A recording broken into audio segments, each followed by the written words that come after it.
I could not find a photo of John Russomano. That's too bad. I'm curious about this guy. I did a little extra checking.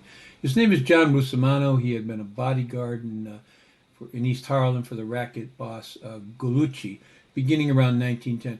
Rossomano, I found out, was born in Italy, 1889, lived most of his life in the U.S. in Manhattan. He had a wife, Barbara, two sons, and a daughter. On December 16th, 1912, he murdered Zopo Prisco, the leader of a gang of extortionists who was looking to muscle in on Gallucci's rackets. The police called it self-defense, but Prisco's gang didn't see it that way. They set out to even the score. They ambushed Russomano at his home on February 18, 1913. Russomano's bodyguard, Tony Capilongo, was killed, and Russomano was shot several times, but he survived.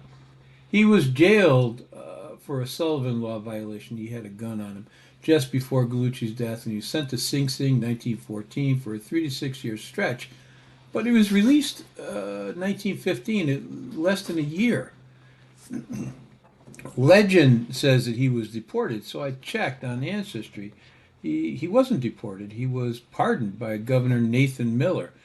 I checked out the governor. He seems like a fairly honest guy, so I don't know what the hell that's about.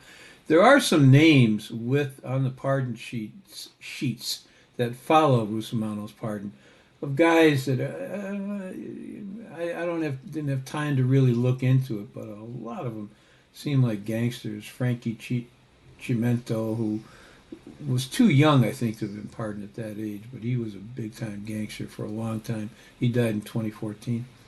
I don't know, but when somebody has time, maybe they want to look into the pardons doled out under Governor Miller. Miller was against, my understanding, prohibition, so that may account for a lot of it.